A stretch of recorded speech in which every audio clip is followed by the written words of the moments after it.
enjoying this radio station. It must be the Community and Hospital Broadcasting Network. CHBN. And now, on CHBN, we are pleased to present a fortnightly collection of penny authors' poems, produced by the community, for the community.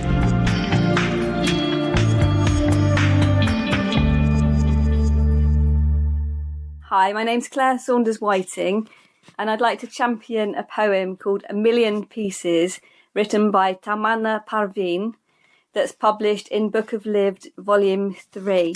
And I chose this poem because we all have times when life can feel hard, and it's nice to be reminded that we're one of a million or a billion different interconnected pieces. It's a curious thing to be part of a world you don't belong. And before the weight of the day reached soul I planned to exist, the road ahead came with bends, so I chose to go underground. The soil seemed more comforting than the predators of the earth. My old life would hover in the shadows of darkness and seek my attention, injecting my brain with thoughts of madness. I wanted no part, but we were inextricably connected. I am a metaphor, symbolic to my strength. I fought the wars of the gladiators to win my freedom, as it may be. A million pieces of glass reflected a million scars. Thank you. Hephaestus and Pandora by Lila Byrne. The furnace sun blazes through the window, and the hammering wind forces entry around every edge, southwesterly and storm forcing the tide. The earth quakes and changes shape, and the high seas flood in, hot and cold. Spray and steam explode, and I am falling, floating, flying away. My senses are full of the sun and the wind. My eyes are full of the sea, and the children's running feet of my heart beat. My forest longs for their laughter. Con men's victims, since there's like stuff and you'll find it in the Book of Lived, Volume 4. Like a con man's victim, we get conned. Con men make us believe that nothing is worth something, and something is worth everything.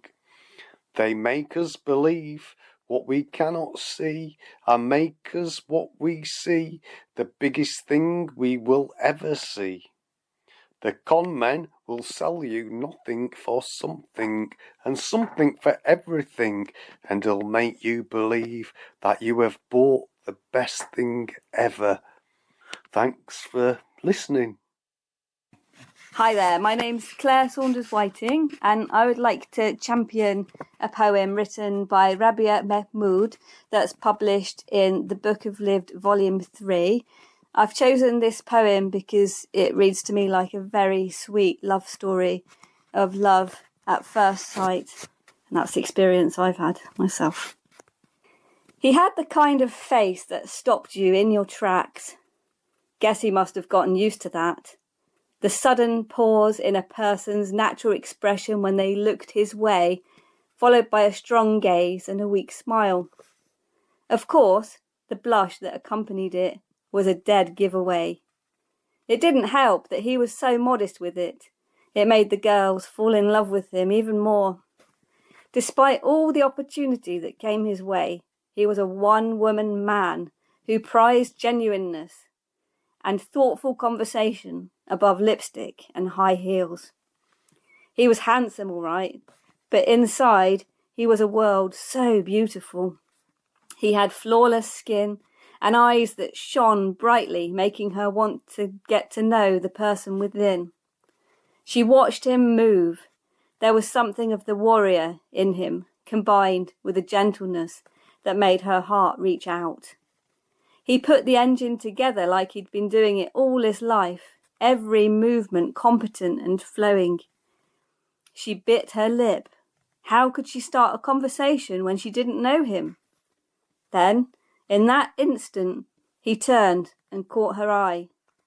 Before she could turn away with shyness, a genuine grin spread across his face, turning it from handsome to divine. In that moment, she felt her body flush warm. This was a person she wanted to know more than she'd ever felt before. This was a guy she could love for eternity. Thank you.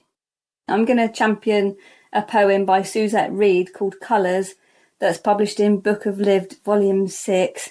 I've chosen this poem. I love bright colours, and the first line really resonates with what I'm wearing today. Pink is pretty, it's warm and sweet.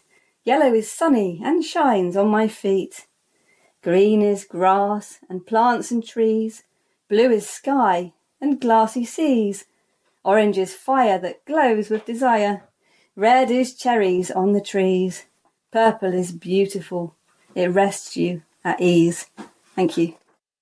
Hello there, my name's Matthew Saunders Whiting. I'm going to read you a poem called Frack the EU from Book 4 of the Book of Lived. The city looms dull and drab, sat on earth a concrete scab, and underneath it sorely festers, and of its fate I cannot jester, for underneath the leader's mirth is that rumour of satanic birth. Have the seeds of fate been sown? Is he set to rule the beast called Rome? Thank you. This is the Wave by Lila Byrne. This is the wave that I will remember, this night come along the bay, between the dark headlands under the stars, rolling and ruffling towards the pebbly shore. Raised up by the wind, a whirling out at sea, wind from the south, wild but soft, warmly caressing the water, a long shining cone curling over glissando from the base to the tip, shape-shifting into a spiralling unihorn and breaking into moonlight foam. Hi there, my name's Claire Saunders Whiting. My poem is published in Penny Authors. I'm going to read you a poem called Babylon, which is also a song, the lyrics of which I wrote initially for a band called Cara Roots. It's published in Book of Lived, Volume 6. Babylon is the evilest system, full of hate, greed and corruption.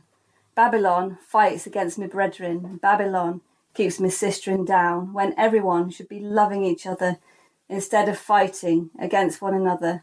Rise up from greed and corruption. Everyone chant Babylon down.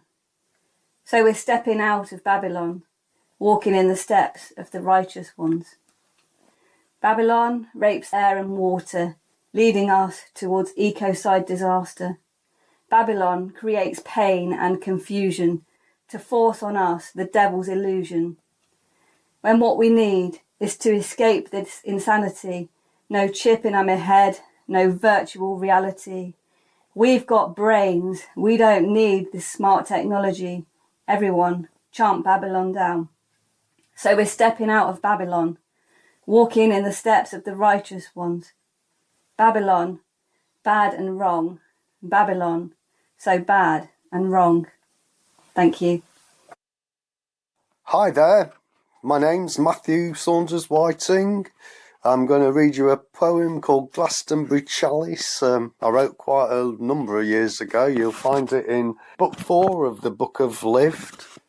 Glastonbury Chalice. You can't have a chalice in Glastonbury. It would let the people free.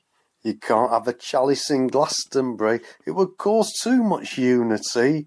What's going on in Babylon's system? Keep the people down. You can see it happening. Rise up and look around. You can't have a chalice in Glastonbury. They won't let you smoke the pipes of peace. You can't have a chalice in Glastonbury. What would it release? My pain, my stress, my deep unrest. Why the ignorant system destroying the herb God bless. Though through the torment, the sorrows and the woes, they can't stop the herb, it just grows and grows. Thank you. Thank you to Penny Authors. They'll be back in 2 weeks.